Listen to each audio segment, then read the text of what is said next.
Você que está disposto a tua Bíblia aí, abre Mateus capítulo 6, a partir do verso 33. Eu vou falar apenas 2 versículos, amém, queridos? O primeiro versículo é o 33. Ele diz assim, olha: busque primeiro o reino. Busque primeiro o reino. Busque primeiro as coisas que são do reino. E a sua justiça, ou seja, o que é certo, o que é justo. E todas as outras coisas, elas serão acrescentadas. E o versículo 34, ele diz assim, olha: portanto, não vos inquieteis com o dia de amanhã, pois o amanhã trará os seus cuidados. Basta ao dia o seu próprio mal. Queridos, o que quer dizer essa palavra? Eu quero falar hoje sobre confiança, sobre confiarmos. É um tempo de confiar. Se nós não confiarmos agora, nesse momento que nós estamos passando, eu não sei se em outro momento nós vamos aprender a fazer isso. Queridos, a caminhada com Deus, ela é pedagógica. Ela não é ilusória, ela não é emocional, tá? A caminhada com Deus é pedagógica. O que eu quero dizer com isso? Que a caminhada com Deus, ela é relacional. Todos os dias você se relaciona com Deus e Ele se relaciona com você. É aquela história do começo. É quando Deus chegava para Moisés, ó. Chegava para Adão e dizia: Adão, vamos conversar. Até que um dia Deus chegou, porque Deus, ele não falta ao encontro. Quem falta é nós. Amém? Quem falta nos encontros somos nós. Mas Deus não. Todos os dias ele chega para se encontrar conosco. Todos os dias ele chega. E aí, teve um dia que Adão faltou ao encontro. Por quê? Porque Adão percebeu que alguma coisa tinha saído fora do normal. Ele percebeu que ele estava nu. Queridos, esses dias eu ouvi uma palavra e o pastor disse assim: é melhor se apresentar nu do que não ir. Porque o que acontece? É melhor a gente ir do jeito que a gente está, chateado, com a fé rebaixada. É melhor a gente ir se sentindo fraco, se sentindo oprimido, se sentindo magoado, se sentindo ferido. É melhor você ir do jeito que você tiver. É Adão, amiga. Complicado aqui, viu? É melhor nós nos apresentarmos da maneira que a gente estiver, do que a gente não ir. Porque você sabe, a tendência, o que acontece é que quando a gente se sente muito assim, triste, quando a gente se sente abandonado, a tendência é a gente sentir uma rejeição que de repente nem está acontecendo de verdade, mas a gente se sente assim.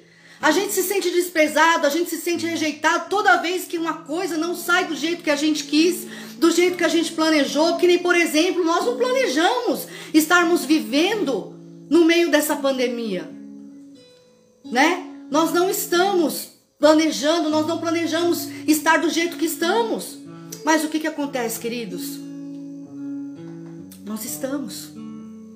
E esse é o momento que nós temos que nos achegar. Esse é o momento que nós temos que mais nos achegar. Do jeito que estivermos. Chateados, sofridos, abandonados, sem esperança. Nós temos que nos achegar do jeito que nós entendermos. Por quê? É o momento de aprendermos com Ele. E nós só vamos aprender andando com Ele, estando com Ele, falando com Ele, se relacionando com Ele. E essa caminhada com Deus, como eu falei no início, ela é pedagógica. Você não vai aprender as coisas que você precisa aprender nessa caminhada se emocionando, tendo seu problema instantaneamente resolvido. Não. Deus, Ele quer aumentar o seu enquadro de fé, do que você entende que seja fé, né? Deus, Ele quer aumentar isso daí. Então, queridos, A primeira coisa que nós vamos aprender hoje é prioridade. Nós temos que priorizar esse momento, né? Ah, não, depois eu vejo, depois eu leio, depois eu falo com Deus. Ah, depois eu oro, queridos. Não comece, não fiquem protelando isso. Quanto mais você distancia esse momento, mais se distancia também a solução do teu problema, a solução do que você está vivenciando. Você não aprende, querido. E quando você não aprende, você repete. Quando nós não aprendemos as situações e repetimos outra vez e ficamos que nem o povo de Israel dando voltas no deserto. Eu não quero ficar dando volta nesse negócio de pandemia. Já tem um ano, mais de um ano que nós estamos nisso. Já tem mais de um ano que nós estamos nisso. De lockdown em lockdown. Sabe? Toma auxílio emergencial, tira o auxílio emergencial, vai para abrir o comércio, fecha o comércio. Pode abrir as igrejas, fecha as igrejas. Oh, meu Deus, que confusão. E nós não podemos estar assim. Nós temos que avançar nisso aí. Mas por quê? Que na maioria das vezes a gente nunca sabe o que fazer. Ai, meu Deus. Nossa, gente, com todo mundo que eu converso, é sempre assim, a mesma fala. Eu não sei o que eu faço. Nossa, não tem emprego. Não tem, nossa, não tem isso, não tem aquilo. E aí o pessoal vai só focando na negatividade. Só focando nas coisas que não tem. Querido, foca no que você tem aí. O que é que você tem? Você tem um pulmão que está funcionando aí, queridos. Glória a Deus por isso. Você tem um ar que está entrando aí nas tuas narinas, que está aí revigorando todo o seu corpo. Você está dentro da tua casa, entendeu? Você está com pessoas aí que você está pedindo oração, mas você está aí. E o que você tem? Você tem uma fé que precisa ser desenvolvida. Tem uma fé que precisa ser aprimorada. Ela precisa aumentar. É uma bênção ter uma fé do tamanho de um grão de mostarda? É, queridos. Melhor ter uma fé do tamanho de um grão de mostarda do que não ter fé nenhuma. Só que essa fé sua precisa aumentar. Só que para ela aumentar, você precisa fazer algumas ações. Você precisa garantir, queridos, o seu momento com Deus. Telefone tocando. São coisas que acontecem no culto no lar. Esqueci de tirar o telefone da tomada. Quando você prioriza o reino, o que é priorizar o reino para você? Depende também de como que você entende isso, né? Porque tem pessoas que entendem que priorizar o reino é estar enfiado dentro da igreja. Ah, não, porque eu limpo a igreja, eu faço, eu aconteço. Amém, queridos, limpar a igreja é ótimo. É preciso limpar a igreja.